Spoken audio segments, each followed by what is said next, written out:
안녕하세요. 반갑습니다. 반갑습니다. 일단 시작하기 전에 저와 함께 30분을 보내셔야 되는데요. 지금 상태가 어떠세요? 좋아요? 왜 좋죠? 그냥 좋은 거예요? 그러면 지금 제정신이 아니라는 상태인데. 좋았으면 좋겠어요. 또 30분 동안 저와의 만남이 끝난 다음에는 좀 더 즐거움이 함께 했으면 좋겠다라는 그런 기대를 말씀을 드립니다. 잠깐 저를 소개해 드리면,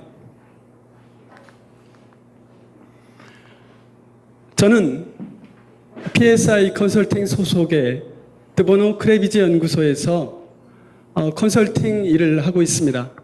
구체적으로 말씀드리면 대부분의 하는 일은 기업의 연구소나 조직에서 새로운 제품이나 서비스를 개발하고 또 학습을 촉진하는 이런 컨설팅 역할을 하고 있습니다. 그런데 오늘은 조금은 평소에 제가 경험했던 또 소중한 기억으로 남았던 일상적인 제 생활보다는 조금은 다른 주제를 가지고 제가 말씀을 드리게 됐습니다. 그 의미는 바로 제가 한번 이 그림과 연결지어서 한번 설명을 해보려고 하는데요.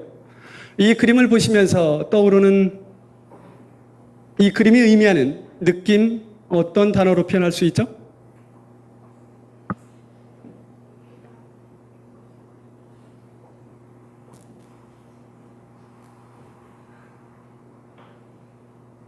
평소 학습할 때는 이렇게 대답이 오래 걸린 적이 없었거든요. 한 가지 제가 아쉬운 점을 말씀드릴게요. 저는 가끔 우리 초딩들을 만납니다. 근데 그 꼬마들과 만났을 때 그 아이들은 어떤 장면을 보여주거나 제 생각을 이야기해도 떠오르는 생각들을 마음껏 표현해요. 근데 대부분의 성인들은 분명히 아까 상당수의 분들이 침을 꿀꺽꿀꺽 삼키셨거든요. 근데 여기까지는 올라왔는데 말씀을 하지 않는 것 같아요. 그렇죠? 지금부터 편안한 시간을 드릴 테니까 말씀해 보시겠어요? 말씀해 보세요, 이제. 네? 만남? 또 다른 표현은요? 소통. 제가 표현하고 싶었던 단어는 만남이라는 단어입니다. 가장 좋아하는 말이기도 하죠. 우리는 삶을 살아가면서 수많은 만남들을 영위하게 됩니다. 부모와의 만남도 있고요. 또 스승과의 만남도 있고, 또 사회생활을 하면서 다양한 선배들과의 만남, 비즈니스와의 만남, 종교와 학문의 만남, 다양한 만남들이 있는 것 같습니다. 오늘 HR 온에서의 만남이 좀 남다른 즐거움으로 기억이 됐으면 좋겠습니다. 이런 말씀을 제가 도입이야기로 드리면서 저의 만남의 이야기를 잠깐 소개할까 합니다. 10이라는 의미는 제가 만났던 12살짜리 초딩의 이야기입니다. 저는 원래 기업이나 조직의 창의와 상상력을 촉진시키는 프로젝트를 하고 있습니다. 그런데 저는 5년 전부터 아이들의 사고의 성장 과정에 관심을 갖게 됐습니다. 그러면서 주로 초등학교, 중학교 아이들을 만납니다. 한 아이를 만나게 됐는데요. 이 아이들을 만나서 제가 생각을 하는 습관, 방법을 가르쳐주는 기회를 갖게 됐어요. 저와의 9번 정도의 만남이 있었던 것 같습니다. 그 만남이 있은 이후에 제가 아이에게 이런 이야기를 한번 제안을 해봤어요.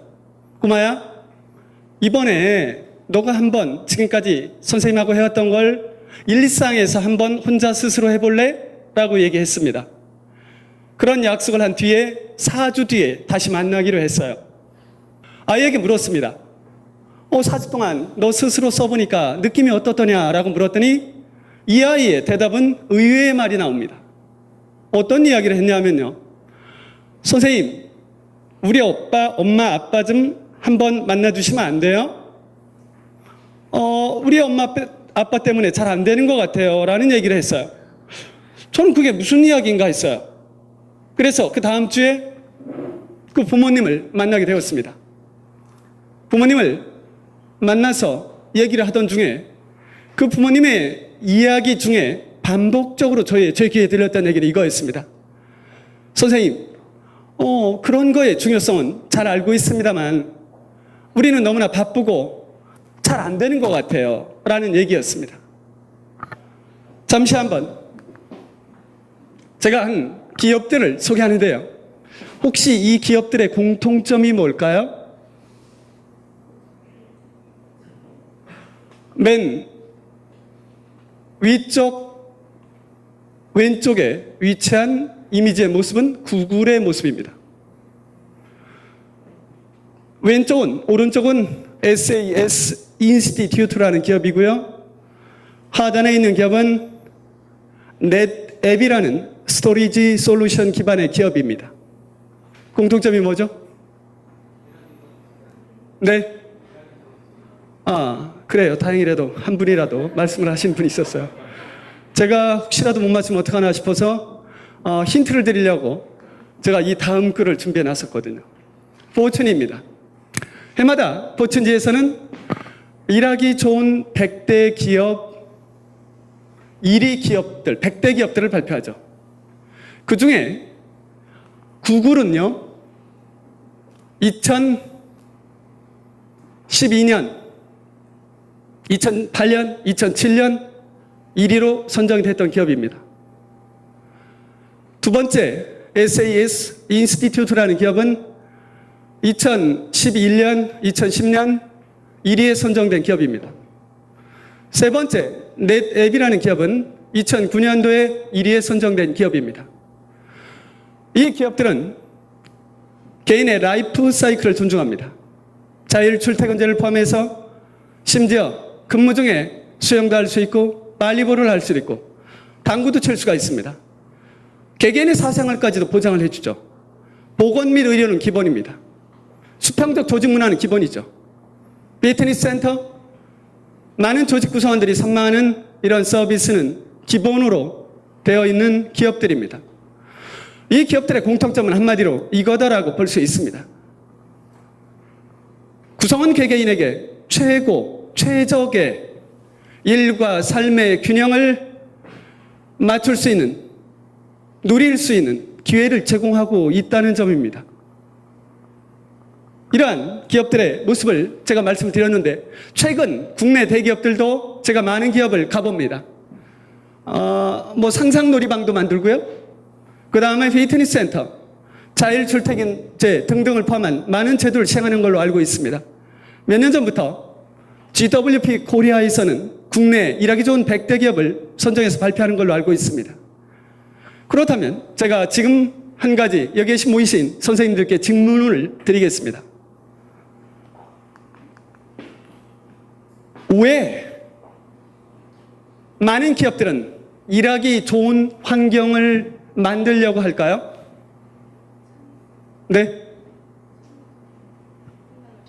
창의적인 생각을 많이 하게 하려고? 또 다른 분은요? 왜 조직 모르고, 왜 일하기 좋은 환경을 만들려고 하시죠? 다른 이유는 뭡니까? 생산성을 높이기 위해서? 말씀하신 분들의 이야기에 공감합니다. 조금은 저 개인적으로 조금 다른 각도에서 한번 풀어보겠습니다. 제가 생각하는 많은 조직이 일하기 좋은 환경을 만들려고 하는 이유 중에 하나는 감성, 나아가 창조적 상상력을 자극하기 위한 겁니다. 그것을 조직이 원하는 성과로 연결시키기 위한 거죠. 조직이 원하는 성과로 연결시키기 위한 강력하고도 유력한 수단은 바로 뭐다? 저는 이거라고 보여집니다. 조직 몰입이라고 보여지거든요. 조직 몰입은 1960년대부터 많은 사회학자, 산업심리학자, 또 행동과학자들을 통해서 연구가 되어 왔습니다. 그 중요성이 강조되어 왔고 또한 많은 경영자들은 조직 몰입 중요성을 누누이 강조해 온 바 있습니다. 그 중에 대표적인 경영자 한 분을 보시죠. 잘 아는 경영자입니다. 잭 웰치입니다. 잭 웰치가 조직 몰입에 관련해서 했던 메시지는 바로 이겁니다. 기업의 건강 정도를 측정하는 세 가지 요소는 제품과 서비스에 대한 고객 만족도, 재무 건전성, 직원들의 업무와 회사에 대한 몰입인데 그중 몰입이 가장 중요하다라고 이야기한 바 있습니다. 다음 학자를 한번 소개해 보겠습니다. 혹시 누군지 아시겠습니까? 힌트를 드릴까요? 땡땡 경영, 땡땡 기술, 땡땡의 재발견, 땡땡의 즐거움, 창의성의 즐거움, 이런 번역서가 수도 없이 나왔습니다. 현재 클레어몬트 대학교 피터 드러커 대학원 교수로 있으면서 이 분야의 구루죠. 바로 미아의 칙스 앤 미아입니다. 나중에 한번 몰입에 관련한 그분의 아티클들을 읽어볼 수 있는 기회가 있기를 바랍니다. 그분이 했던 몰입에 관련된 메시지 중에 핵심 키워드는 이겁니다. 이런 몰입에 대해서 많은 우리 구루들은 이야기하고 있는데요. 저는 이런 각도에서 한번 말씀을 드려보겠습니다. 많은 구성원들은, 조직들은 몰입의 중요성을 이야기합니다. 그렇다면 가장 즐거운 몰입이 무엇일까? 저는 오늘의 즐거움이라는 주제와 연결지어서 한번 여러분들께서 한번 잠시나마 눈을 감고 생각을 떠올려 보세요. 바쁘고 힘든 일상에서 잠시나마 무엇을 생각할 때, 누구를 떠올릴 때 행복함, 즐거움이 가중될 수 있나요? 저는 가족이라고 생각을 합니다. 이 가족이라는, 저는 즐거움이라는 주제로 오늘 그 이야기를 이어갈까 하는데요. 조직 몰입과 가족에 대한 이야기입니다. 왜 가족이 중요한지 한 기사 자료를 인용하도록 하겠습니다. 이 기사는요, 통계청에서 발표한 자료 중에 일부입니다. 한마디로 이겁니다. 맞벌이 가구 500만 시대다라고 기사가 나온 적이 있습니다. 이 기사가 의미하는 바는 맞벌이 가구가 증가하는 이유는 뭐죠? 저는 이런 생각을 갖고 있습니다. 경제체제의 변화가 이루어집니다. 여성의 급격한 사회 진출이 가속화되죠.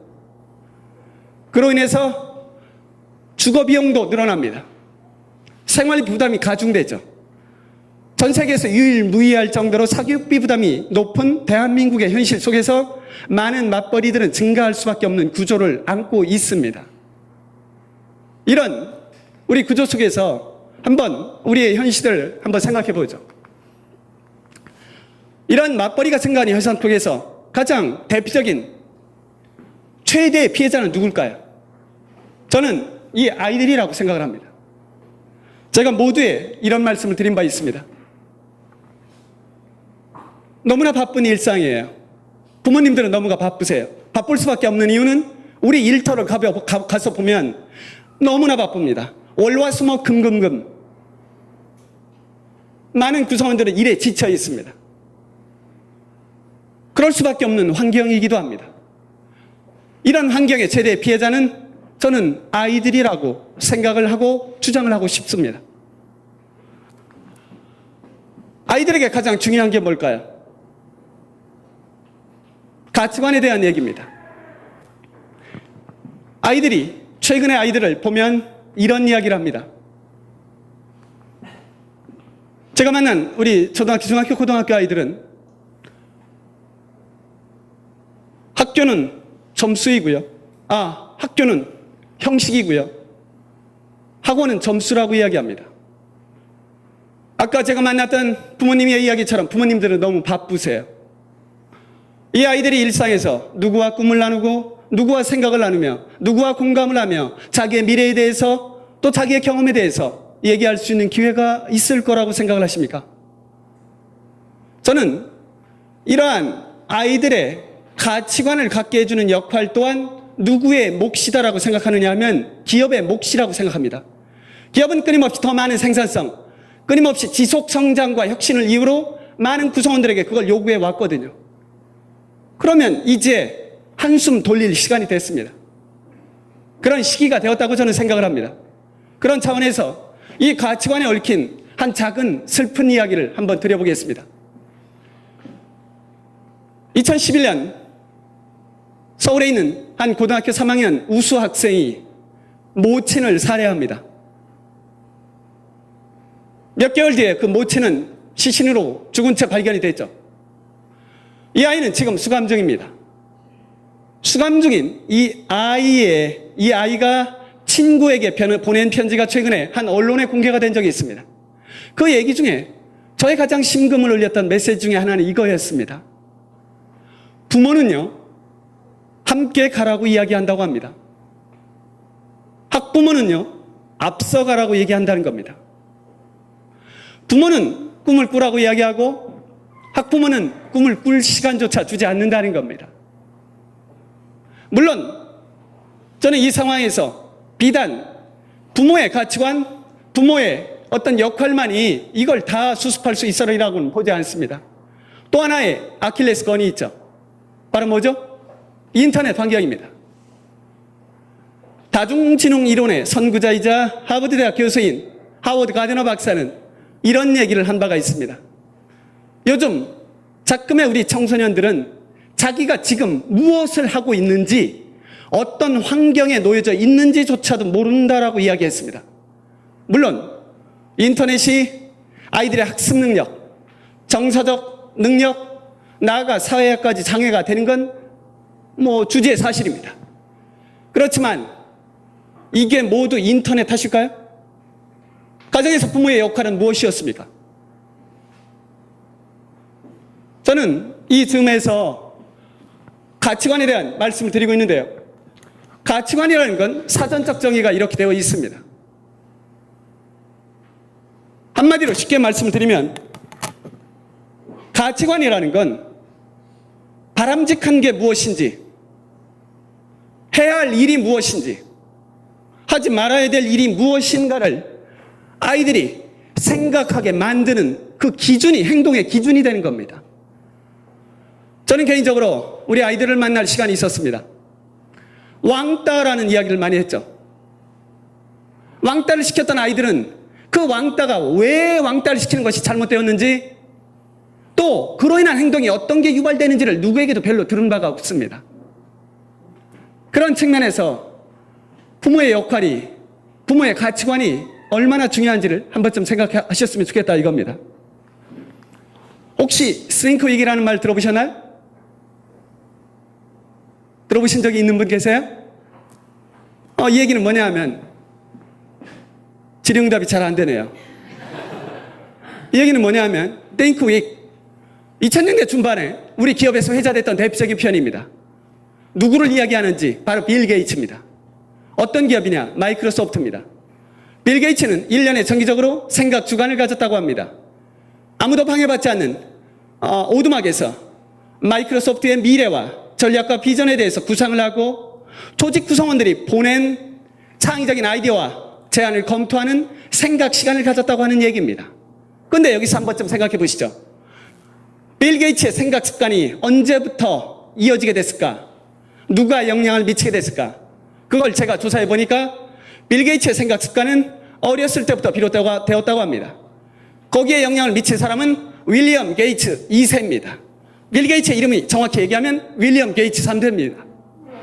윌리엄 게이츠 2세인 그 아버지는 꼬마 빌 게이츠가 어렸을 때부터 주기적으로 매일같이 함께 산책을 하거나 여행을 하면서 꼬마 빌 게이츠가 경험한 다양한 경험들을 같이 공유하고 느낌을 나누고 생각을 나누고 토론하는 이런 습관을 가져왔다고 합니다. 혹시 참가자 중에 자녀가 있으신 분 있나요? 혹시 결혼하셨나요? 아이가 있으실 것 같아요. 외모가 그래 보이시거든요. 아이와 얼마만큼 대화 시간을 가져요? 하루에? 주말만 가능하죠. 평소에는 어떤 대화를 하시죠? 학교 잘 다녀왔니? 아이는 네. 밥 먹었니? 네.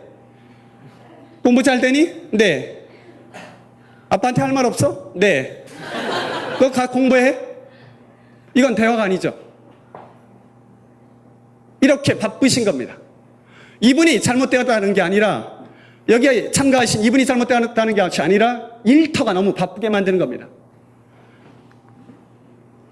그렇다면 한번 생각해 보십시오.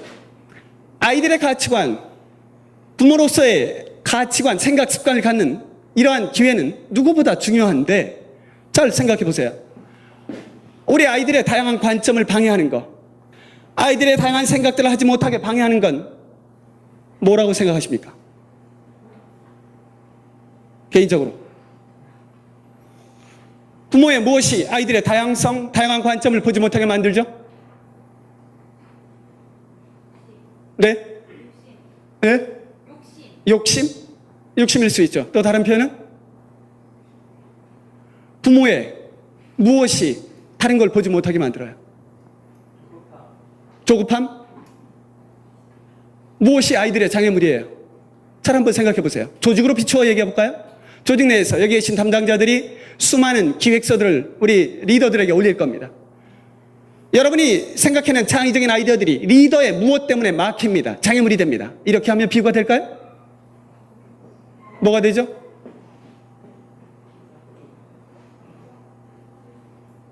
기대했던 답이 안 나오니까 제가 말씀을 드리겠습니다. 저는 부모의 선입견이라고 생각을 합니다. 우리가 일상에서 표현하는 고정관념일 수도 있죠. 아니면 최근에 우리 사회에 유행했던 표현이 하나 있습니다. 프레임, 틀이라는 말이죠. 이 프레임이라는 표현은 버클리대 인재 언어학자인 빌 머어가 처음 사용한 걸로 알려져 있습니다. 그렇다면 우리가 갖고 있는 선입견이나 틀이나 부모의 인식이 다른 걸 보지 못하게 만드는 겁니다. 그런데 두버너 박사는 여기서 조금 다른 각도의 제안을 합니다. 뭐냐면 부모의 고정관념이 어디에서 생겨났을까를 한번 생각해 볼 필요가 있다는 겁니다. 그것은 바로 두뇌 생리학자이자 창조성의 대가인 에드워드 두버너 박사는 이런 제안을 합니다. 여러분들이 갖고 있는 성인 대다수가 갖고 있는 자기 조직화 시스템적인 두뇌의 특징이 다른 걸 보지 못하게 만든다는 거죠. 이건 한마디로 이겁니다. 우리 성인들은 과거의 경험과 지식에 기반해서 지나칠 정도로 사고하려고 한다는 겁니다. 그러다 보니까 어떤 사건이나 현상이 생기면 그걸 다양한 관점에서 보려고 하지 않죠. 내 경험과 지식이 우선합니다. 그러다 보니까 내 외의 다양한 현상이나 사건에 대해서 객관적이고 다양한 기회를 제공하려고 할 수가 없다는 겁니다. 그렇다면 한번 간단한 예를 들어보죠. 제가 추석 이틀 전에 퇴근을 하던 길에 지하철을 탔습니다. 지하철을 타고 왔는데요. 가던 중에 한 가족이 백화점에서 쇼핑을 한 것 같습니다. 청량리에 있는 백화점에서 쇼핑을 하시고 청량리역에서 타신 가족이었어요. 그 가족들이 제 옆에 서 있었어요. 한 꼬마의 얘기가 들립니다. 꼬마가 이런 얘기를 하는 거예요. 아빠, 이번에 우리 할머니 댁에 뭐 타고 가요? 그랬더니 아빠가 얘기하는 겁니다. 마, 아빠 차 타고 가지. 그랬더니 그 꼬마가 하는 얘기가 아빠, 이번에 우리 KTX나 비행기 타면 안 돼요? 라고 얘기해요. 저는 그 찰나에 과연 그 다음 답이 어떤 게 나올까 지켜봤어요. 그런데 그 타이밍에서 엄마가 끼어드는 거예요. 야, 4명이 비행기 KTX 하려면 돈이 얼마나 드는데? 잠깐 이 대화의 대목에서 아이의 다양성, 아이의 생각은 단 티끌만큼도 존중받지 못했습니다. 그렇다면 두버너 박사의 제안은 이겁니다. 부모의 생각 습관이 조직에서 케어해야 되는 중요한 이유를 왜 드느냐 하면 바로 지나칠 정도의 부모의 패턴화된 인식체계는 조직도 예외가 아니라는 겁니다. 조직에서 리더들의 패턴화된 인식체계는 구성원들의 다양성을 해칩니다. 부모의 생각의 수준이 아이의 생각의 DNA가 됩니다. 조직에서 또한 리더의 생각의 수준이 퍼스펙티브가 조직 구성원들의 팀이나 팀원들의 생각의 퍼스펙티브 수준이 됩니다. 그런 측면에서 부모 습관이 저는 곧 조직의 생각 습관으로 이어진다는 겁니다. 이런 측면에서 우리 조직에서 가족 케어 경영의 중요성을 저는 이야기하면서 마지막으로 간단히 한번 팁을 드려보겠습니다. 두버너 박사는 이런 제안을 하세요. 여러분들이 지금부터 포커스 싱킹하는 습관을 갖자는 겁니다. 한마디로 이겁니다. 우리는 매 순간 여러 사건이나 현상에 대해서 동시에 사고하려는 경향이 있어요. 그쵸? 한꺼번에 사고하잖아요. 이 아이디어가 좋은 것 같아요. 야, 그건 문제가 있지 않냐? 나는 느낌이 좋은데? 이거 좋은 이점이 많은데? 이런 다양한 생각들이 동시에 이루어지죠. 두버너 박사의 제안은 다릅니다.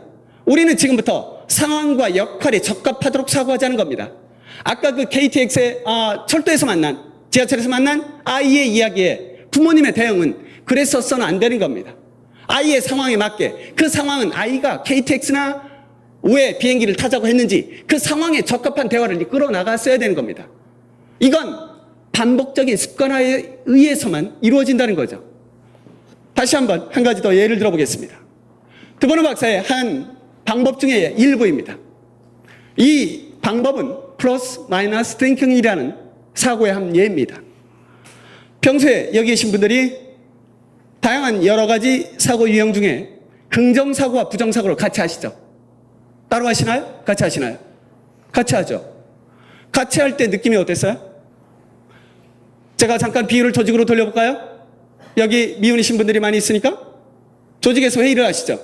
회의할 때 긍정사고와 부정사고가 동시에 개입을 해버립니다. 그랬을 때 조직의 토론이나 회의는 어떤 형태로 흘러갑니까? 더 창의적이고 더 유연하고 더 다른 사람의 생각을 존중하며 그 사람이 왜 그런 생각을 했을까 존중하는 입장에서 사고를 하십니까? 잘 그렇게 되지 않습니다.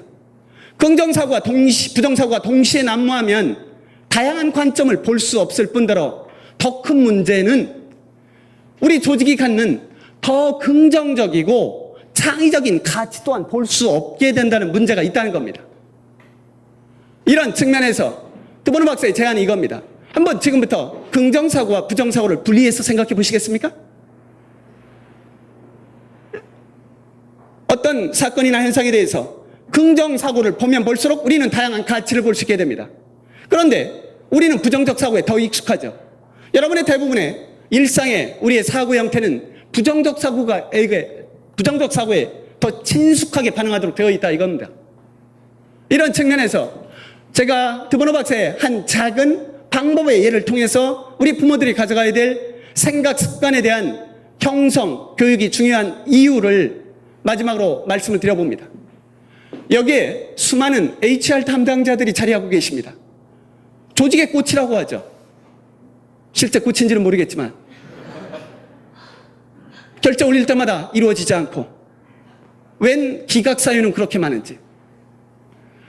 HR의 중요한 역할이 조직의 지속 성장에 기여하는 창의적인 인재를 선발하고 육성하는 것이 HR의 역할이라면 여기에서 한 걸음 더 나아가서 작지만 소중한 우리 아이들에게 아이들이 살아갈 알 수 없는 미래, 곧 다가올 알 수 없는 미래를 준비하고 세상을 맞이하고 생각할 수 있는 이 부모 교육까지 우리 기업들이 수용을 해 주실 의사가 없으십니까?